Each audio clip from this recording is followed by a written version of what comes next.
কখনো নদীর পাশে দাঁড়িয়ে ভেবেছেন এত নোংরা, এত আবর্জনা কে পরিষ্কার করবে? ফেনা ভাসছে, প্লাস্টিক ভাসছে, দেখলে হতাশ লাগে আর মনে হয় আমি একা তো কিছু করতে পারবো না। জার্মানির মারবুর্গে কিছু মানুষ এই হতাশাকেই কাজে রূপান্তরিত করেছেন। কিছু ডুবুরি মিলে ঠিক করলেন আমরা যতটুকু পারবো ততটুকুই করব। সপ্তাহান্তে এসে নদী থেকে আবর্জনা তুলব। প্রথমে কয়েকজন, তারপরে অনেকে।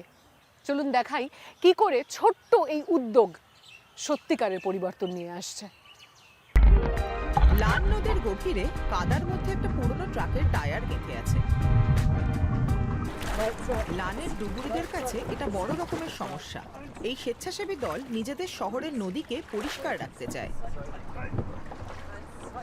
Man weiß, die Flüsse আমরা জানি নদী fließen শেষে ins Meer গিয়ে alle সমুদ্রে und মেশে। damit, wenn man halt নদী die Flüsse পরিষ্কার schon করলে reinigt, সমুদ্রে verhindert প্লাস্টিক man schon আর mehr, dass আবর্জনা জমা বন্ধ হবে, Mikroplastik oder Abfall সমুদ্রেও generell ins Meer ভালো প্রভাব kommt পড়বে। und hat damit halt einen guten Impact direkt da auch. 2020 সালে মারবুর্গ শহরে একটা দুর্ঘটনা থেকে এই দলের সৃষ্টি। এক মহিলা নদীতে স্নান করতে গিয়ে ভাঙা কাঁচে পা কেটে ফেলেছিলেন।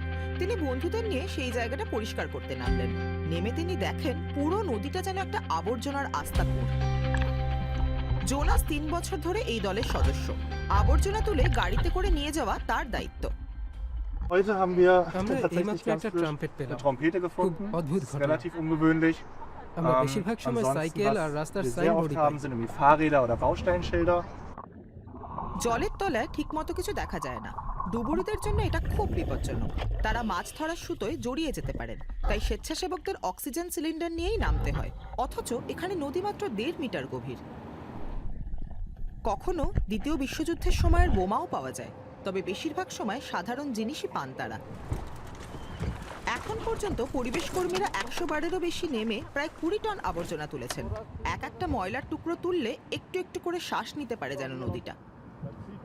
বিরাট কাজ। তবুও লানের ডুবুরিদের লক্ষ্য একদম স্থির। তারা নিজেদের নদীকে একদম আবর্জনা মুক্ত করে দেবেন। এই জটিল বিষয়টা নিয়ে মানুষকে সচেতন ও সংবেদনশীল করে তোলা দরকার। এটা ইউরোপের একরকমের চিংড়ি।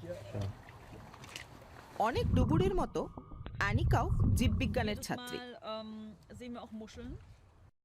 Wir haben einheimische আমাদের এখানে স্থানীয় ঝিনুক Muschelarten আছে, এরা জল und ছেঁকে die পরিষ্কার করে। filtrieren জলে Wasser. ছোট Und প্লাস্টিক থাকলে wenn এরা তা Mikroplastik im ঠিকমতো Wasser ist, dann ছাঁকতে পারে না। filtrieren sie weniger. আসলে এই Diese Muschen ঝিনুকগুলোই sorgen আমাদের eigentlich জল dafür, dass পরিষ্কার unser রাখে। Wasser sauber কিন্তু ist. ছাঁকতেই যদি Wenn না sie nicht পারে filtrieren তাহলে আর können, কি dann করে তার ist das কাজ Wasser nicht করবে? mehr sauber.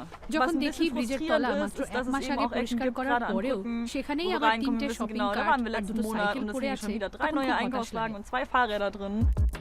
মানুষকে বোঝানোটা জলে নামার চেয়ে কম জরুরি নয়।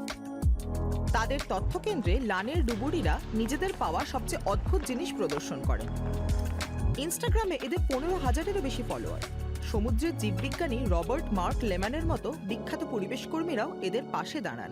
Herzlich willkommen zu einem neuen Video. দলটা পুরোপুরি অনুদানে চলে। তারা 2023 সালে প্ল্যানেট হিরো পুরস্কার পেয়েছে, যার পুরস্কার মূল্য 1,10,000 ইউরো। এটা ঠিক সময় এসেছিল, কারণ জলে নামা ও নামার জন্য দরকারি যন্ত্রপাতির খরচ বিশাল। ইরানে জন্মানো শিল্পী এহসানও এই দলের এক অবিচ্ছেদ্য অংশ। তিনি আবর্জনা দিয়ে ভাস্কর্য বানান।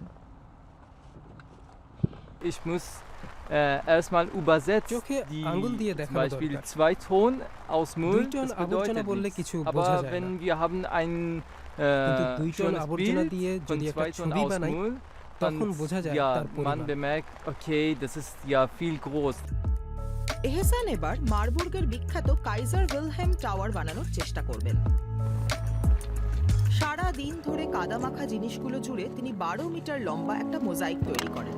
আমরা যে কত অপচয় করি এটা তার জ্বলন্ত সাক্ষী। এই শিল্পকর্মটা বেশি দিন থাকবে না। পরের দিন সকালেই সব লোহালক্কর স্থানীয় পুনর্ব্যবহার কেন্দ্রে চলে যাবে।